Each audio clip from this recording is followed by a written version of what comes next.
And now Chapter 3, Liberation from the Illusory Energy.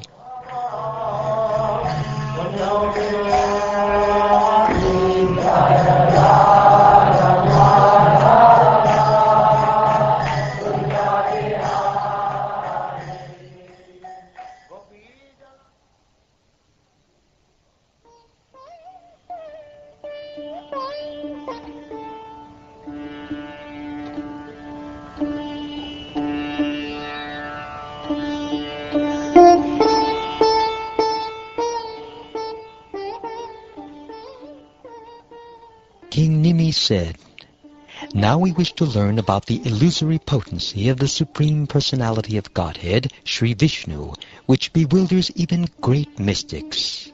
My lords, please speak to us about this subject. Although I am drinking the nectar of your statements about the glories of the Supreme Personality of Godhead, my thirst is not yet satiated.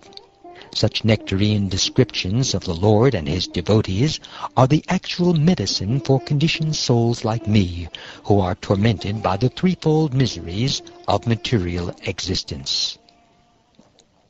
Sri Antariksha said, "O mighty-armed king, by activating the material elements, the primeval soul of all creation has sent forth all living beings in higher and lower species, so that these conditioned souls can cultivate either sense gratification or ultimate liberation according to their desire. The supersoul enters the material bodies of the created beings, activates the mind and senses, and thus causes the conditioned souls to approach the three modes of material nature for sense gratification. The individual living being, the master of the material body, uses his material senses, which have been activated by the supersoul, to try to enjoy sense objects composed of the three modes of nature. Thus he misidentifies the created material body with the unborn eternal self, and becomes entangled in the illusory energy of the Lord. Impelled by deep-rooted material desires, the embodied living entity engages his active sense organs in fruitive activities. He then experiences the results of his material actions by wandering throughout this world in so-called happiness and distress. Thus the conditioned living entity is forced to experience repeated birth and death. Impelled by the reactions of his own activities, he helplessly wanders from one inauspicious situation to another, suffering from the moment of creation until the time of cosmic annihilation. When the annihilation of the material elements is imminent, the Supreme Personality of Godhead, in his form of eternal time, withdraws the manifest cosmos, consisting of gross and subtle features, and the entire universe vanishes into non-manifestation. As cosmic annihilation approaches, a terrible drought takes place on earth for 100 years. For 100 years the heat of the sun gradually increases, and its blazing heat begins to torment the three worlds. Beginning from Patalaloka grows a fire emanating from the mouth of Lord Sankarshan. Its flames shooting upward, driven by great winds, it scorches everything in all directions. Hordes of clouds called Samvartaka pour torrents of rain for 100 years. Flooding down in raindrops as long as the trunk of an elephant, the deadly rainfall submerges the entire universe in water. Then Vairaj Brahma, the soul of the universal form, gives up his universal body, O king, and enters into the subtle, unmanifest nature, like a fire that has run out of fuel. Deprived of its quality of aroma by the wind, the element earth is transformed into water, and water, deprived of its taste by that same wind, is merged into fire. Fire, deprived of its form by darkness, dissolves into the element air. When the air loses its quality of touch by the influence of space, the air merges into that space. When space is deprived of its tangible quality by the Supreme Soul in the form of time, space merges into false ego in the mode of ignorance. My dear King, the material senses and intelligence merge into false ego in the mode of passion from which they arose. And the mind, along with the demigods, merges into false ego in the mode of goodness. Then the total false ego, along with all of its qualities, merges into the Mahatattva. I have now described Maya, the illusory energy of the Supreme Personality of Godhead. This illusory potency, consisting of the three modes of material nature, is empowered by the Lord for the creation, maintenance, and annihilation of the material universe. Now, what more do you wish to hear?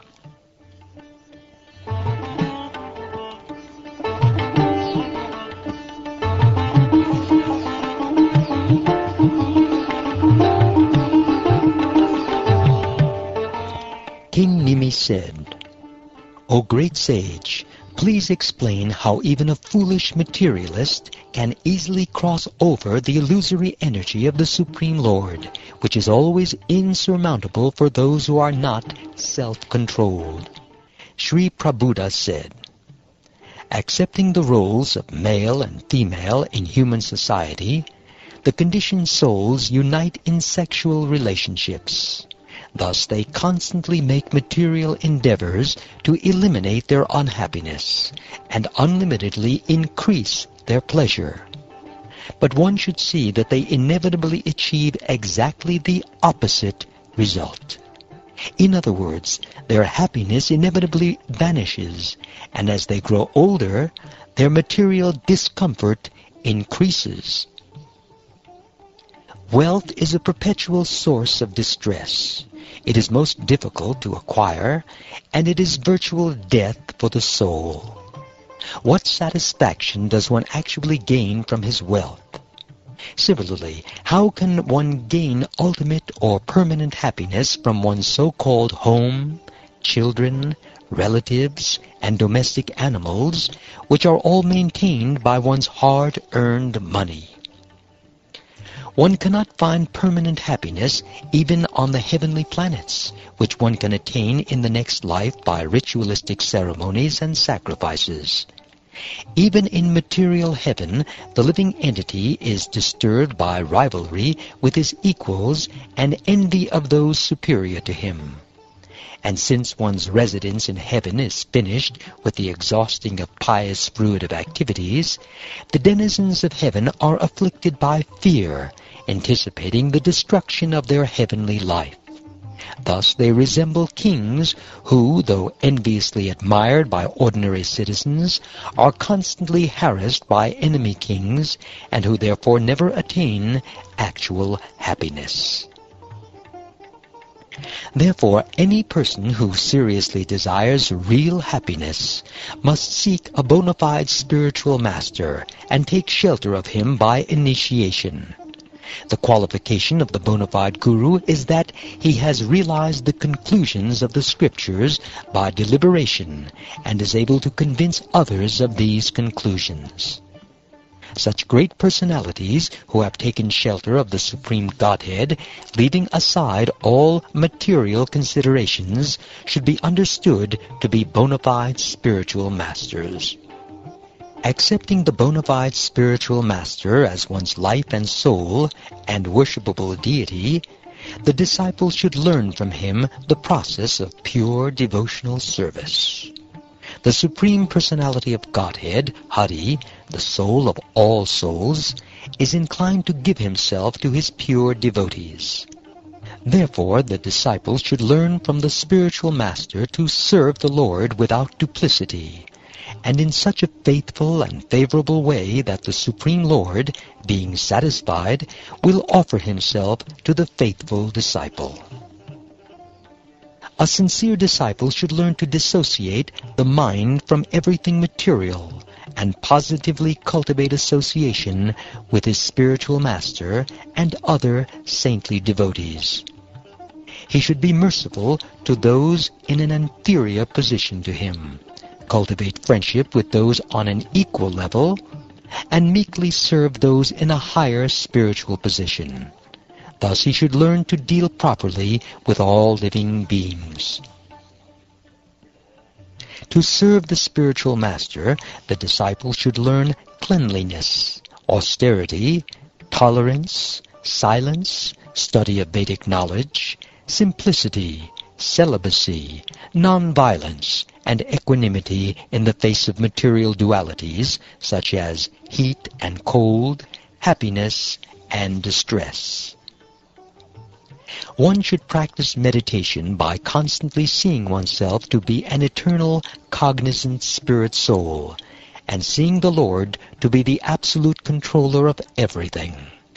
To increase one's meditation, one should live in a secluded place and give up false attachment to one's home and household paraphernalia. Giving up the decorations of the temporary material body, one should dress himself with scraps of cloth found in rejected places, or with the bark of trees.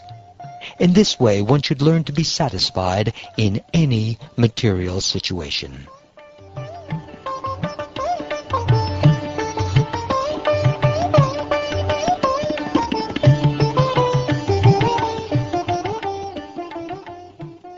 One should have firm faith that he will achieve all success in life by following those scriptures that describe the glories of the Supreme Personality of Godhead, Bhagavan. At the same time, one should avoid blaspheming other scriptures. One should rigidly control his mind, speech, and bodily activities, always speak the truth, and bring the mind and senses under full control. One should hear, glorify, and meditate upon the wonderful transcendental activities of the Lord. One should specifically become absorbed in the appearance, activities, qualities, and holy names of the Supreme Personality of Godhead. Thus inspired, one should perform all of one's daily activities as an offering to the Lord. One should perform sacrifice, charity, and penance exclusively for the Lord's satisfaction. Similarly, one should chant only those mantras which glorify the Supreme Personality of Godhead. And all one's religious activities should be performed as an offering to the Lord. Whatever one finds pleasing or enjoyable, he should immediately offer to the Supreme Lord, and even his wife, children, home, and very life air he should offer at the lotus feet of the Supreme Personality of Godhead. One who desires his ultimate self-interest should cultivate friendship with those persons who have accepted Krishna as the Lord of their life. One should further develop an attitude of service toward all living beings. One should especially try to help those in the human form of life, and among them, especially those who accept the principles of religious behavior. Among religious persons, one should especially render service to the pure devotees of the Supreme Personality of Godhead.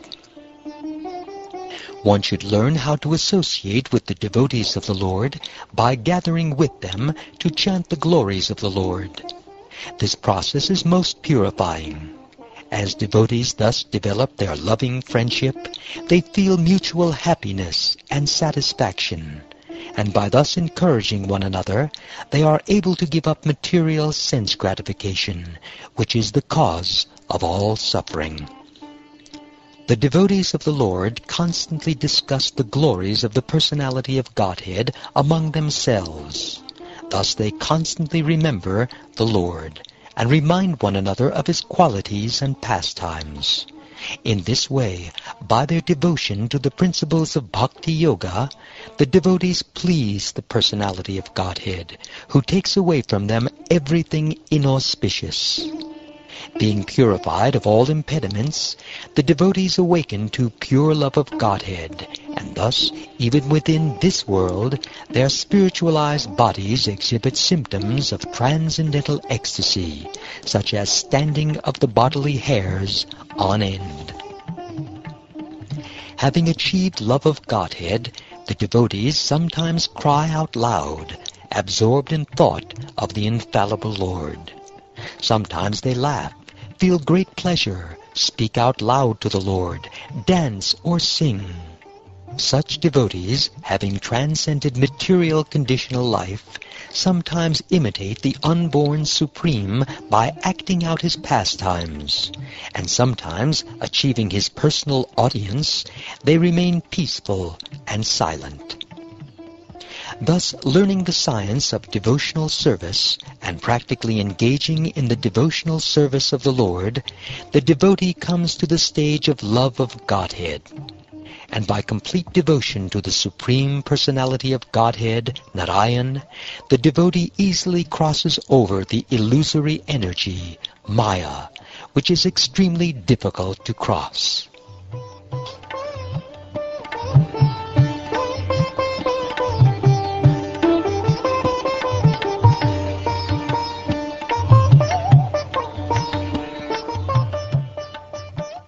King Nimi inquired, "Please explain to me the transcendental situation of the Supreme Lord Narayan, who is himself the absolute truth and the supersoul of everyone. You can explain this to me because you are all most expert in transcendental knowledge." Sri Pipalayana said, "The Supreme Personality of Godhead is the cause of the creation, maintenance, and destruction of this universe, yet he has no prior cause. He pervades the various states of wakefulness, dreaming, and unconscious deep sleep, and also exists beyond them. By entering the body of every living being as the Supersoul, he enlivens the body, senses, life airs, and mental activities, and thus all the subtle and gross organs of the body begin their functions. My dear King, know that personality of Godhead to be the Supreme. Neither the mind nor the faculties of speech, sight, intelligence, the life air, or any of the senses are capable of penetrating that supreme truth any more than small sparks can affect the original fire from which they are generated. Not even the authoritative language of the Vedas can perfectly describe the supreme truth, since the Vedas themselves disclaim the possibility that the truth can be expressed by words. But through indirect reference, the Vedic sound does serve as evidence of the supreme truth, since without the existence of that supreme truth, the various restrictions found in the Vedas would have no ultimate purpose. Originally one, the Absolute, Brahman, comes to be known as threefold, manifesting itself as the three modes of material nature: goodness, passion, and ignorance. Brahman further expands its potency, and thus the power to act and the power of consciousness become manifest, along with the false ego, which covers the identity of the conditioned living being. Thus, by the expansion of the multipotencies of the Absolute, the demigods, as the embodiment of knowledge, become manifest, along with the material senses, their objects, and the results of material activity, namely happiness and distress. In this way, the manifestation of the material world takes place as the subtle cause and as the material effect, visible in the appearance of gross material objects. Brahman, which is the source of all subtle and gross manifestations, is simultaneously transcendental to them, being absolute. Brahman, the eternal soul, was never born and will never die, nor does it grow or decay. That spiritual soul is actually the knower of the youth, middle age, and death of the material body. Thus the soul can be understood to be pure consciousness, existing everywhere at all times and never being destroyed. Just as the life air within the body, although one, becomes manifest as many in contact with the various material senses, the one soul appears to assume various material designations in contact with the material body.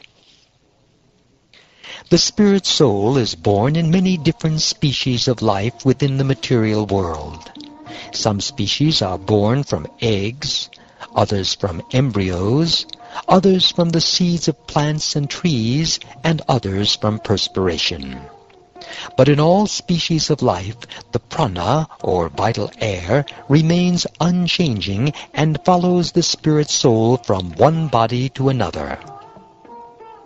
Similarly, the spirit soul is eternally the same, despite its material condition of life.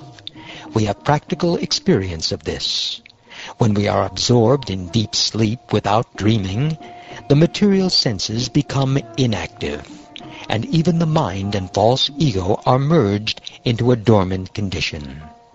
But although the senses, mind, and false ego are inactive, one remembers upon waking that he, the soul, was peacefully sleeping. When one seriously engages in the devotional service of the personality of Godhead, fixing the Lord's lotus feet within one's heart as the only goal of life, one can destroy the innumerable impure desires lodged within the heart as a result of one's previous fruitive work within the three modes of material nature. When the heart is thus purified, one can directly perceive both the Supreme Lord and oneself as transcendental entities. Thus one becomes perfect in spiritual understanding through direct experience, just as one can directly experience the sunshine through normal, healthy vision.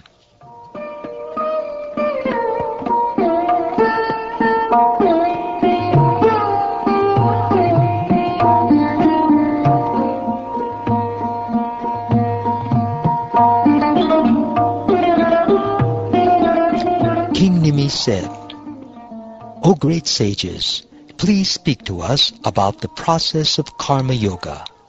Purified by this process of dedicating one's practical work to the Supreme, a person can very quickly free himself from all material activities, even in this life, and thus enjoy pure life on the transcendental platform.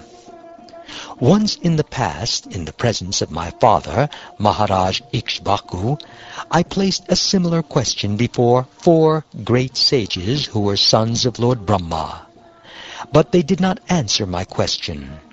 Please explain the reason for this." Sri Avirhotra replied, "Prescribed duties, non-performance of such duties, and forbidden activities are topics one can properly understand through authorized study of the Vedic literature. This difficult subject matter can never be understood by mundane speculation. The authorized Vedic literature is the sound incarnation of the personality of Godhead himself, and thus Vedic knowledge is perfect. Even the greatest learned scholars are bewildered in their attempts to understand the science of action if they neglect the authority of Vedic knowledge. Childish and foolish people are attached to materialistic, fruitive activities, although the actual goal of life is to become free from such activities. Therefore, the Vedic injunctions indirectly lead one to the path of ultimate liberation by first prescribing fruitive religious activities, just as a father promises his child candy so that the child will take his medicine. If an ignorant person who has not conquered the material senses does not adhere to the Vedic injunctions, certainly he will engage in sinful and irreligious activities. Thus his reward will be repeated birth and death.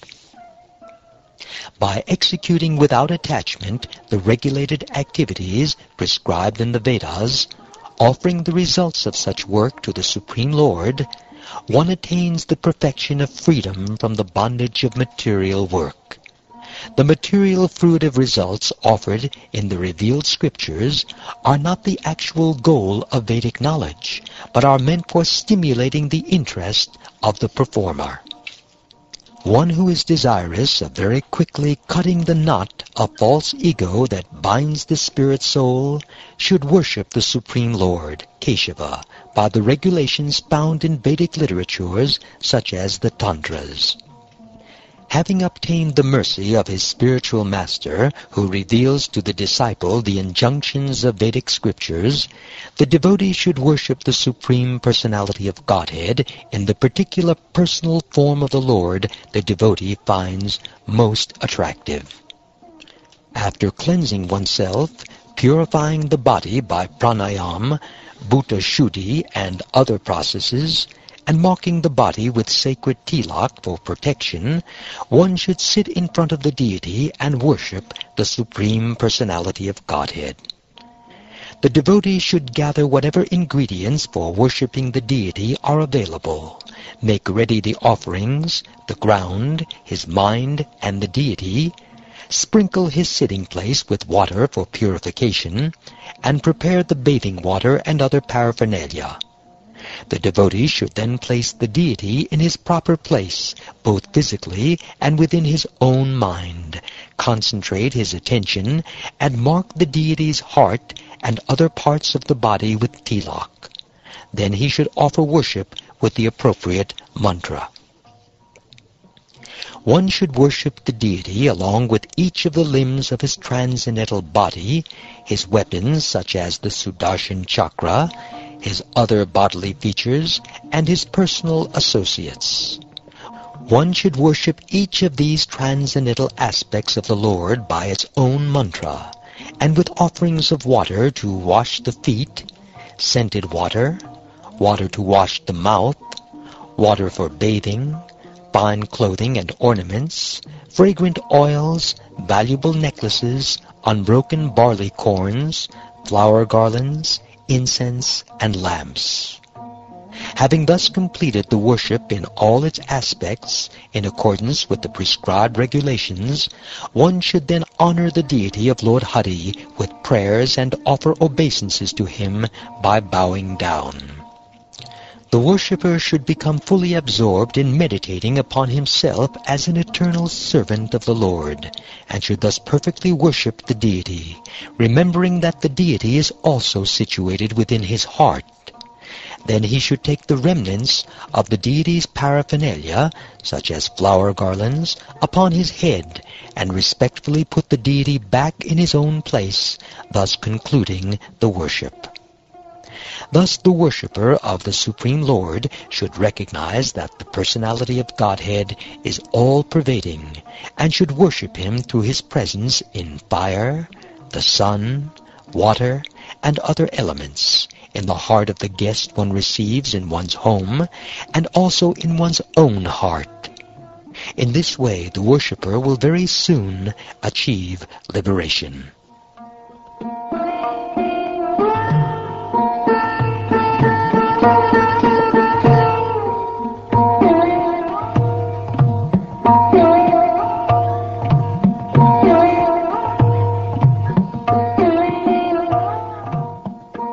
Thus ends the third chapter of the 11th canto of the Srimad Bhagavatam, entitled Liberation from the Illusory Energy.